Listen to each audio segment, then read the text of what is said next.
Welcome to a brand new season of TVGP's Critical Misses. I'm your host, Boston, and joining me as always is Moonpear.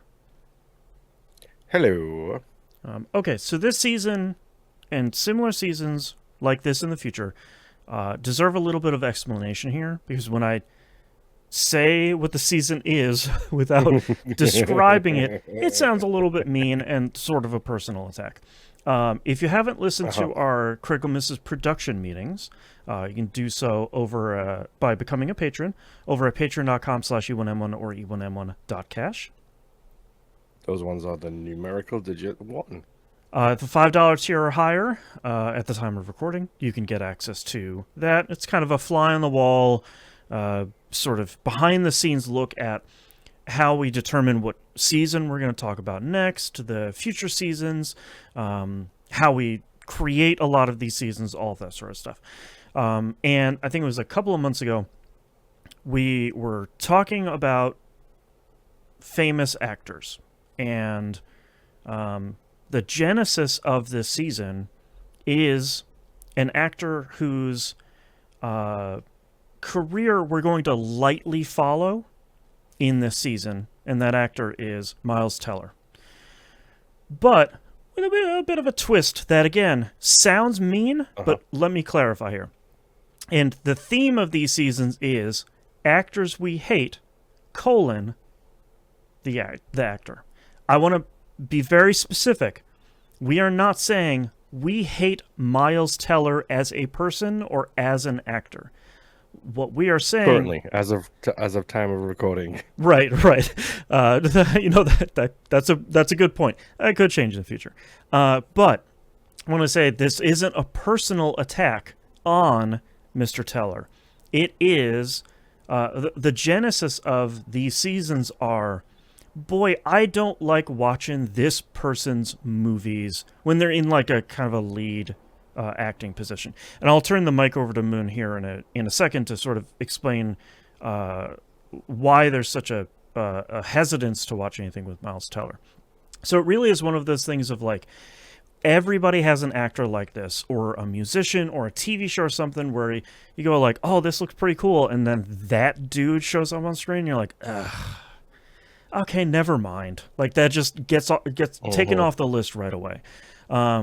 So Moon, I want to turn the mic over in your direction here for a minute to talk about why Miles Teller and where the genesis of your dislike for him as an actor or his roles or whatever came from. So it actually came from this movie that we're gonna watch.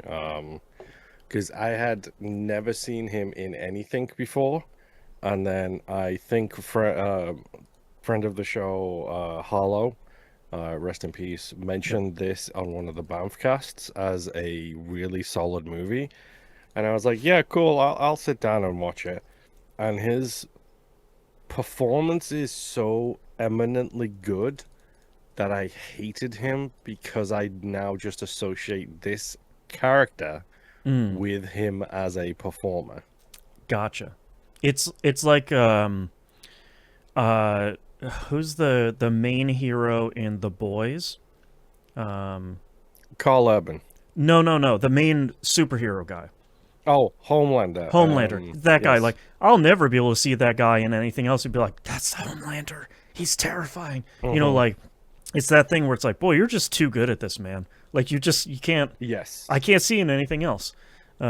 Which is funny because I'm pretty sure he was in a TV show before The Boys where he was a cop. So if that makes you Okay, feel any better, like you there you can go go. watch that one, I guess. Yeah, so that's the real genesis of these seasons is sort of like, uh, we don't like either the characters that this actor has portrayed or the roles that they have Just something taken. does something doesn't sit right. Like Yeah, it's a lot literally, of it, like, it can. I don't like that dude. It's a vibe check thing, and Yeah. this type of season is basically exposure therapy. Yeah, and a lot of what the season, I think what we're hoping this season will be is going through a selection of an actor's films and with a more critical eye saying, okay, where does this dislike come from? Is it earned? Is it justified? Do I just not like them on film? Is there something Hmm. about them that I don't like? And is there something that Do they just have a punchable face? exactly? And like, so this is really Moon's season of Moon doesn't like Miles Teller. I know virtually nothing about him. I don't think I've seen any of these movies in the season whatsoever. Um, Mhm. so And the like other, we have seen a movie with him in the last minute July 4th special oh last yes, year. yes, he was in the most recent Top Top Gun Gun. Maverick. Right, right, right. So like this will be an opportunity for me to come in fresh on these movies and say like, do I feel similarly? Am I on the other side of the conversation? You know, that sort of thing. Uh-huh. So we felt it was only appropriate that we start with the inflection point of the dislike, and we're going to talk about 2013's The Spectacular Now, Uh-huh. which I have only heard of because of your dislike of Miles Teller. Like I haven't heard of this movie whatsoever otherwise, which I think is really interesting. Okay. Okay. Yeah. So have you seen you have seen this clearly? Did you see it in theaters? Did you Yes. see it at home? Like what? I saw it at home. Okay. Okay. Um I'm kind of I'm really curious to go into this movie because it elicited such a strong long-term reaction from you that Uh-huh. like am I going to have a similar reaction? Am I going to come out of this being like, God, this is the best movie I've ever watched in my entire life? Like I'm not even sure. I'm excited to go into it completely blind, especially after, the last Uh-huh. couple seasons we've had that have been sort of kind of more thematically strong. This one is just like, here's a handful of movies that star this dude. Um, so I'm excited to see literally anything about this movie because Yes. I don't think I've seen anything from this. And if you're not a patron and don't listen to the production meetings, as an aside, we will not be doing the drumming movie for this season because that is in Right. a PTSD season essentially. Yeah, Whiplash will So not that, be in here, which is a yes, good a good point for because that seems to be the big movie that yes. I think was like his breakout performance for most people. Hmm. Yeah, we will not have that in this season. Yes, that is reserved for the PTSD season. Yeah, Like it the like is. loudly internally screaming season. Uh-huh. So what are your thoughts, feelings, trepidatious worries going into this? I don't know is the problem because Mm, it's a particular type of movie which I don't have a whole lot of history with. okay. So it's like, okay, it's this genre which is kind of not my wheelhouse at the best of times. Okay. So maybe that's one of the reasons why it didn't stick well with me, or maybe it's the experiences of watching the movie made it rough. Like I mean, I'm interested to see it again to see if it still has such a visceral reaction to me for me. Mm-hmm. Um, I'm hoping it doesn't, but also at the same time, I'm hoping it does because then it justifies how I feel, kind of thing. It's almost worse if you watch it and you're like, oh, what was I thinking? Like that wasn't so bad. Like what am I? Uh-huh. What was I? Why do I hate this guy? He's It charming. was like America's how everyman. maybe it was because of the way I watched it. Like maybe that was the thing that caused it. Or the company I watched it with. I mean, we won't know until I try and watch it again, Exactly. Yeah. which makes me nervous about watching it again because of spoilers and redacteds. Yeah. Okay. Well, on that note, I think we should just pull pull off the Band-Aid here, get down to some Miles Teller movies, and go watch the film. Sounds like a plan.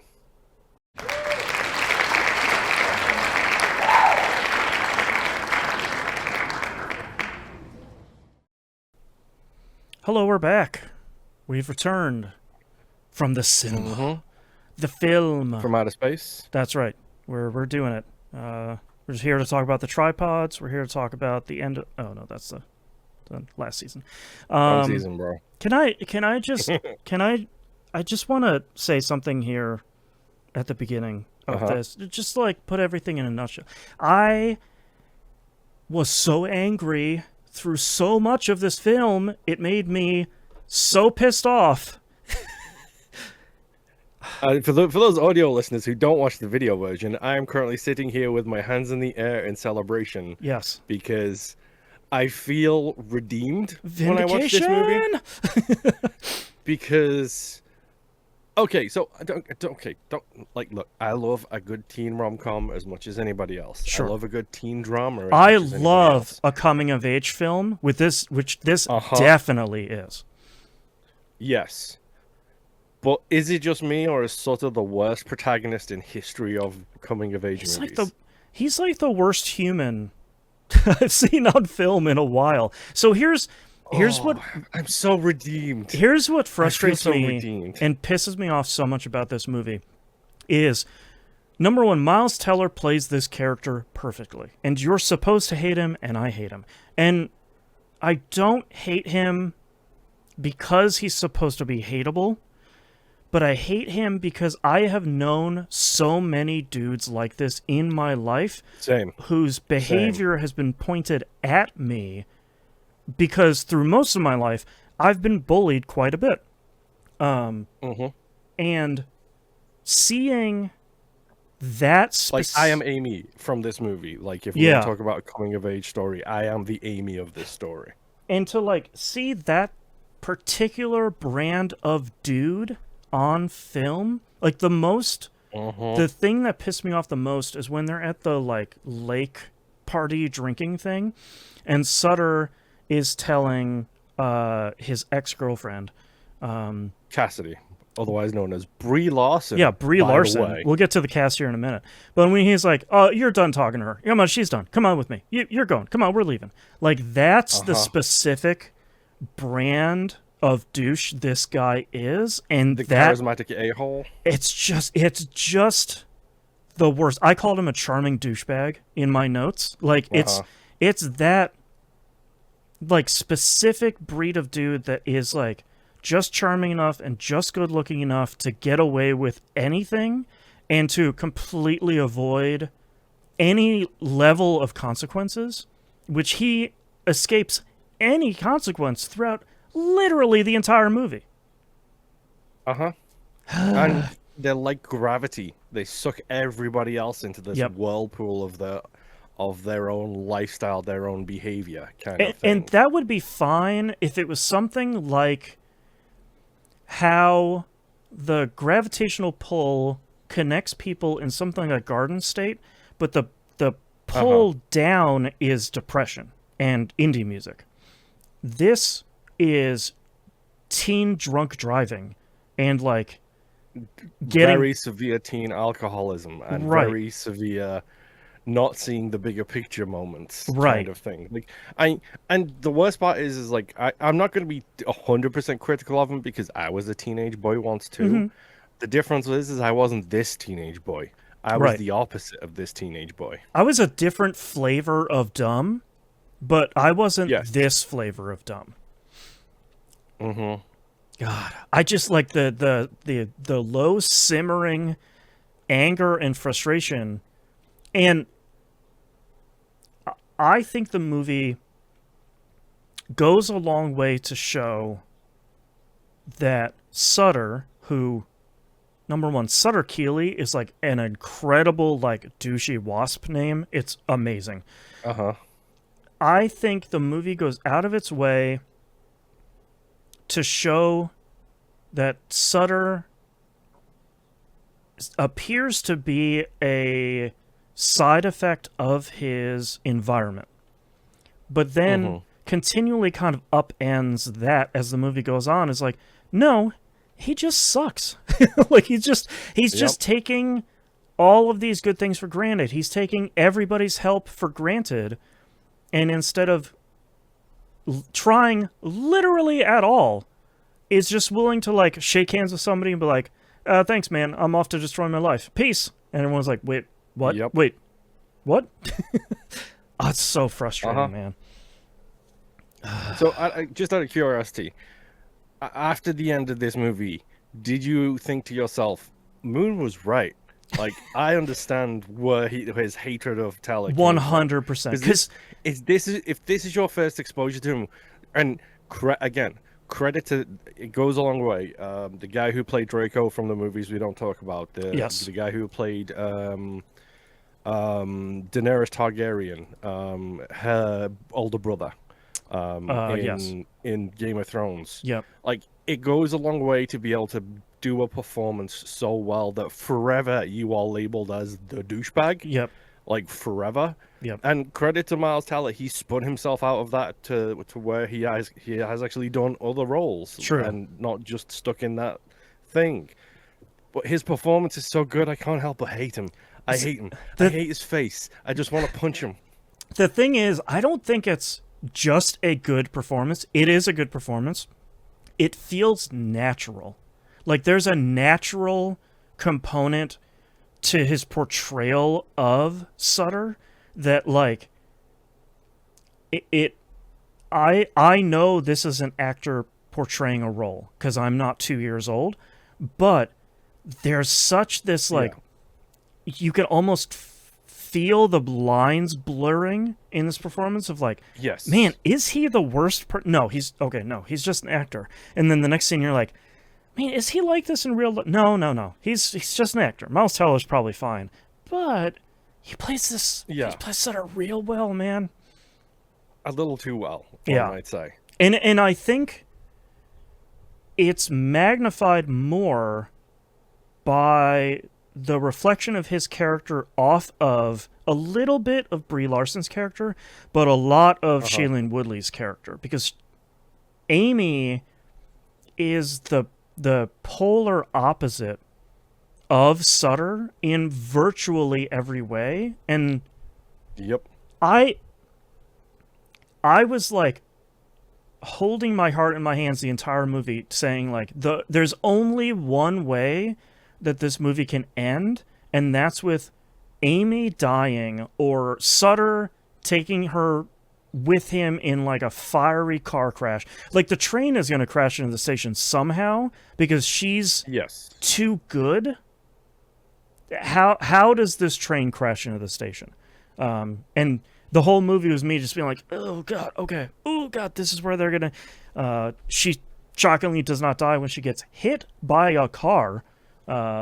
Because of him. Because of him. And then it's like, oh, babe, don't worry. It's just things happened. Don't worry about it. And I'm like, oh my god, what is wrong with all of you except for Mary Elizabeth Winstead in this movie? What is wrong with literally every human in this movie and the teacher? Yep. And the best thing is, like, when we're jumping around, but that's gonna happen, to be honest, and when talking about this. But like, my favorite part of it when they're at the prom, and he's very clearly still just eyeballing his ex 100% with his new girlfriend right there, and then she like, Cassidy comes over and is like, why don't you two come and dance with us, offering both of them. Right. Amy denies it. Sutter accepts. They go dance, and the very first thing that Cassidy says to him is, have you turned her into a lush yet? The first time I saw this movie, I did not know what that word meant. I know what it means now, and it's like, oh, she gets it. Oh, she knows. She knows 100%. Like, she's lived the end of this story already. Like, and she sees, of course, they're teenagers, so they're drinking from these flasks just out in public, like, being, like every teenager, the least quiet about doing literally anything. So they're a problem, like, hee hee, look, look, look. It's like, come on, man. Literally everybody can see you. What are we doing here? Come on. And, like, what frustrates me so much is, like, I don't hate the scenes with the teacher, because I feel like most of these movies have to have that thing of like, ah, gosh, Sutter, you're just a real clever guy. If you would just apply yourself, blah, blah, blah, blah, blah. But he's not even that clever, is the best part No. about it. And I He's like he's also, probably average to above average intelligence, but he's not a genius. no, This isn't Goodwill Hunting. right. He's just a dude. And I almost like the part where the teacher has like a come to Jesus with him of like, man, you gotta like get it together or you're not graduating. Like, do you want to graduate? And Sutter's basically like, nah.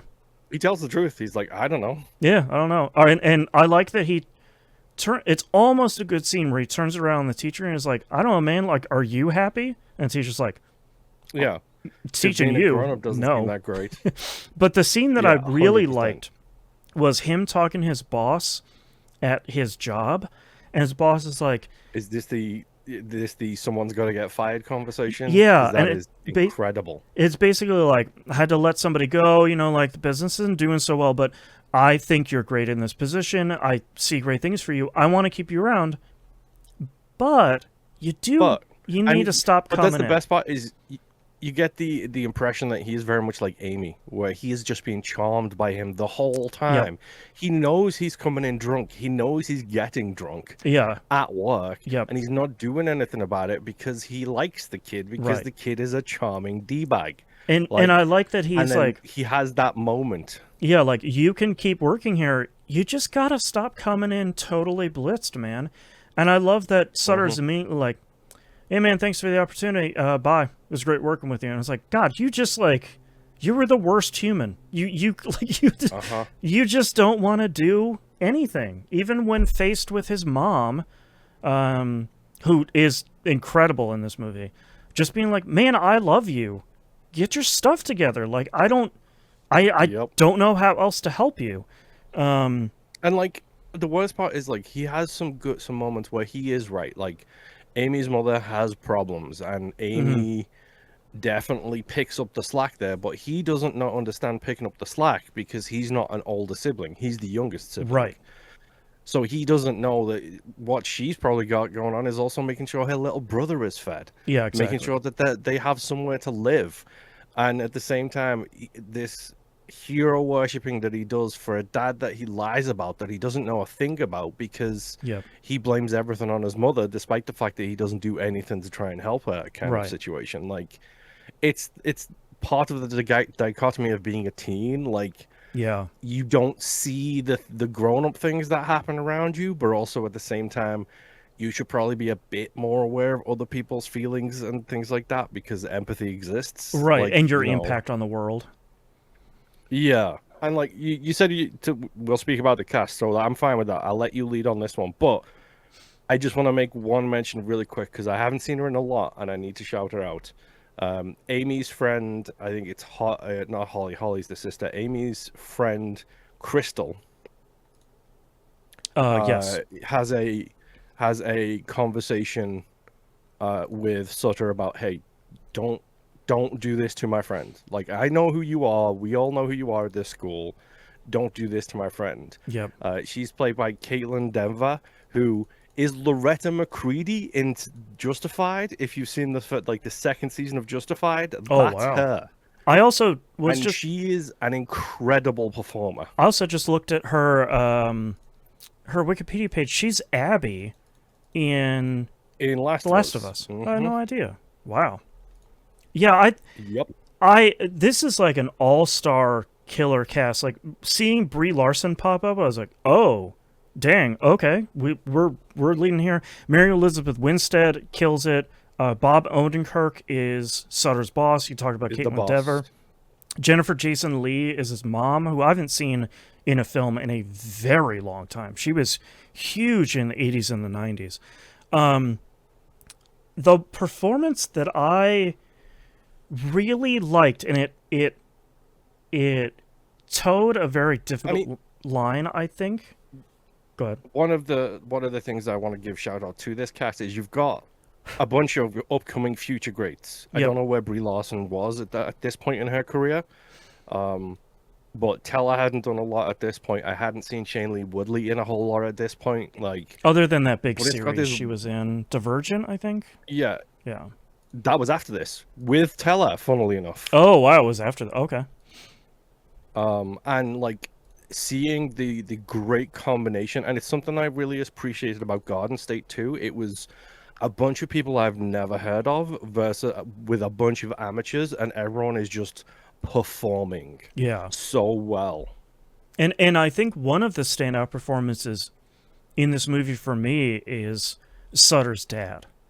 Kyle Chandler, yeah. Yeah, which I I was really interested when Sutter and Amy were going to go see him because I was like, you could either get the dirtbag dad that everybody was right about, or you get Hmm. the grown up charming d bag that Sutter will turn into that Yes. everybody was right to warn him about and keep him away from. And it was really interesting to see Sutter get destroyed in real time over the course of an Hmm. afternoon. Yeah. And then have that loop back at the end of the movie where he leaves Amy behind when she's leaving. Yeah, she's going to Philly, yeah. Yeah, and to see that like sometimes you do that because you're selfish, and sometimes you do that because you need them to be away from you. Yes. And I think that that performance of his dad was really really outstanding. It was outstanding and incredible, especially like in a very heartbreaking way. Like Yeah. he takes his 18-year-old kids to and girlfriend to a bar, Yep. gets day wasted with them Yep. at like 3 p.m. in the afternoon Out in the middle of nowhere. in the middle of nowhere. And then his girlfriend is in the process of getting hit on by another guy and trying to leave. Yep. And he's like, hey, would you pick up this tab really quick? Yeah. And then And like it's like, bro. ditches them to go back to the bar. Uh-huh. Like Yep. just wild. It's just the whole thing.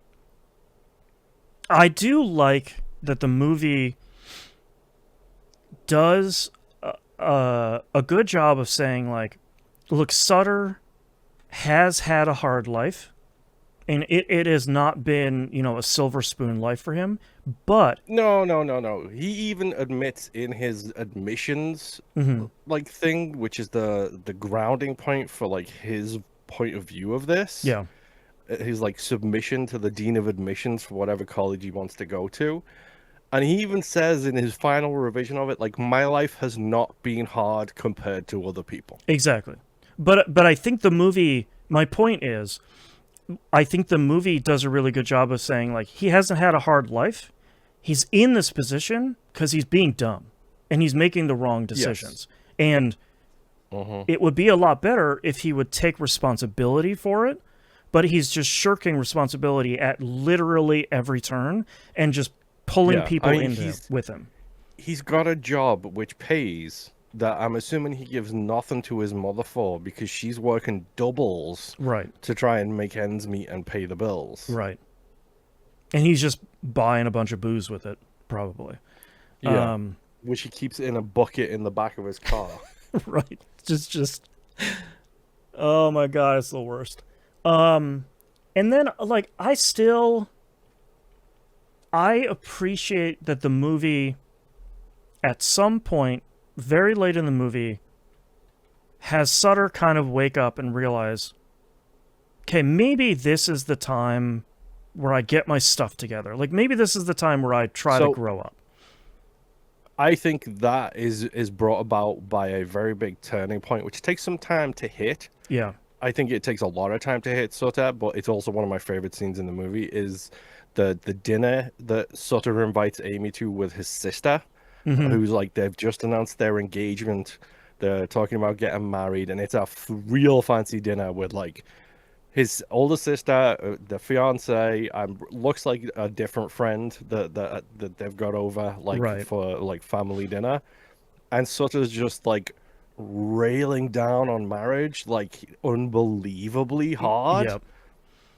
And he's like, I'm a child of divorce, so are you. Our parents split up. Amy here, her parents are split up. And Amy's like, my parents aren't divorced. And he's like, wait, I thought you said your parents were divorced. And then just deadpan, she's like, no, my dad died Right. in the middle of this fancy dinner table. It's like, and she realizes, oh, this is extremely dark really quickly. yeah. And then she gives the dream speech, which I think is that speech that she gives about like, yeah, I want to live, I want to work for NASA in a ranch in the middle of nowhere, and my husband does something completely different to me because I want that intersection, but also enough stuff to keep it interesting and have certain things in common. Right. And like the fiance is like, yeah, it sounds like a dream. He's like, yeah, it is. It's good to have a dream because that's what I want to do. And I think that's the moment where Sutter's like, ah, crap. I don't think I have a dream. Boy. My dream right now is getting drunk with the homies because I like to live in the moment, in the now, which is exactly the same thing his dad says later. Well, and after abandoning him. And I think there's a moment too to add on top of that of him talking to the older guy in the bar when they're getting day drunk, and Sutter just being like, "Oh, that's where this goes, huh? Okay." Yeah, when he's looking for redemption for like abandoning Amy to go to Philly by herself. Yep. And he literally just goes into the dive bar and gets hammered with the old timers. Yep. But here's the thing. Because of how good Miles Teller is portraying this character, I don't believe it. like I don't believe there's a redemption arc for this character. Because he's been so terrible for so long that this turn doesn't necessarily feel unearned. I feel like Sutter as a character gets it. I just don't think it's going to stick, which I know like the final shot of the movie really is like the linchpin. Make of it what you want kind of thing. Well, it's also like potentially the linchpin of both of their lives. Like, do they take each other back? Do they try and grow? Do they try and live their separate and maybe combined dreams? Or is Sutter just going to continue to be Sutter? Yes. And I got this, and I'm just going to reiterate this. He got her hit by a car by kicking her out of the car after almost crashing the car on the middle of a highway at night. In the middle of nowhere. Like, ugh. So, like, to me, I think that's such a testament to Miles Teller's performance of this character of, like, you have portrayed this terrible character so well that I don't buy this typical coming of age, like redemption tale, because you're just the worst as a character, not as like Miles Teller as a person.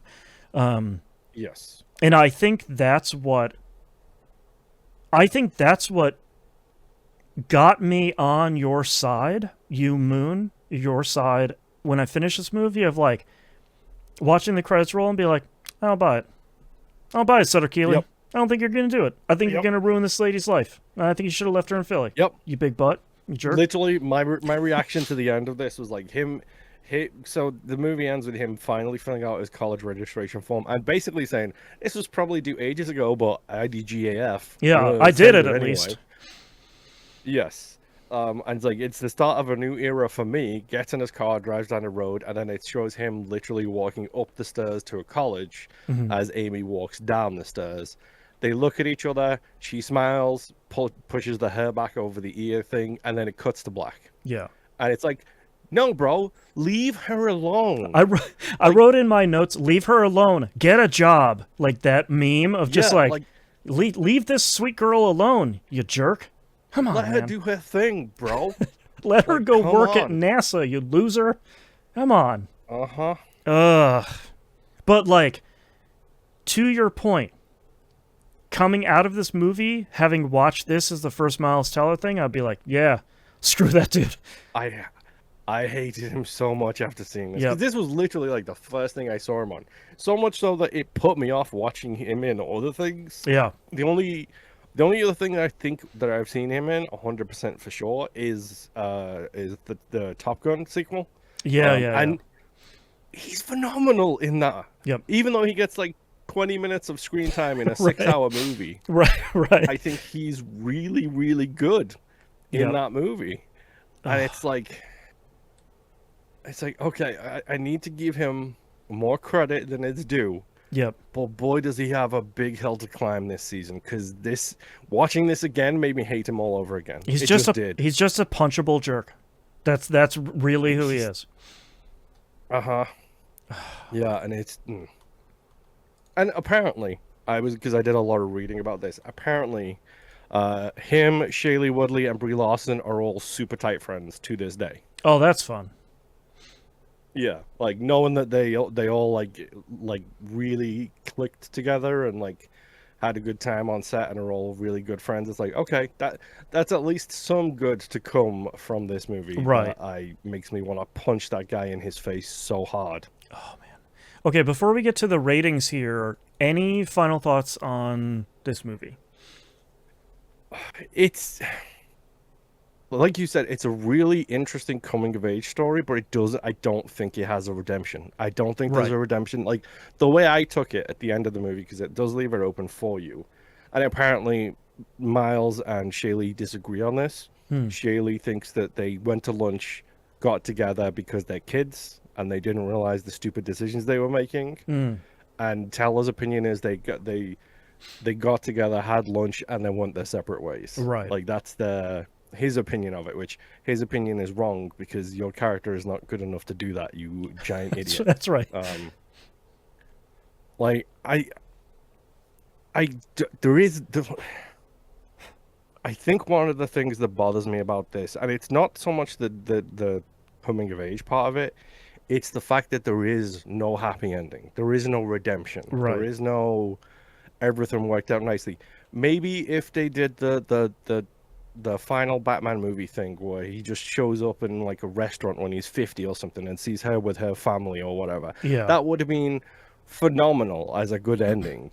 Or she's on the news in her NASA jumpsuit kind of thing. To wrap Like, it that would have been great. wrap it to a previous season, the ending of La La Land, where it's like, yep, we missed, and maybe everybody's better off for it.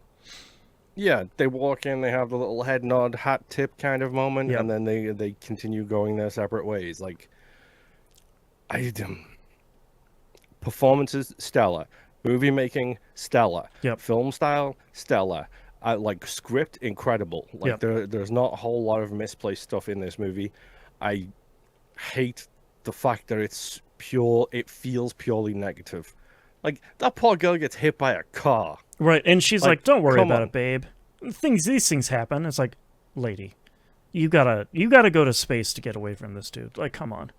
Yes, please. What I think is really interesting, to your point about it being, like largely a kind of down movie, is that this was a really early A24 hit. So it was like the Bling Ring and this were kind of like back to back, and these were like the first handful of A24 movies.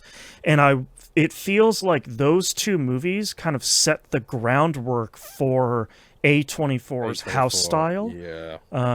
And it's kind of interesting. The Bling Ring does not have a happy ending either, if I remember correctly. If I remember correctly, it does I haven't not. seen it, but I'm pretty sure it doesn't because Yeah. it's based on a true story. But it's really interesting to watch this now, so many years after it came out, of being like, oh, boy, this sure does feel like an A24 movie. Kind of like, for better or for worse. Like it's foundational for that house's style, I think. Yeah, and like Yeah.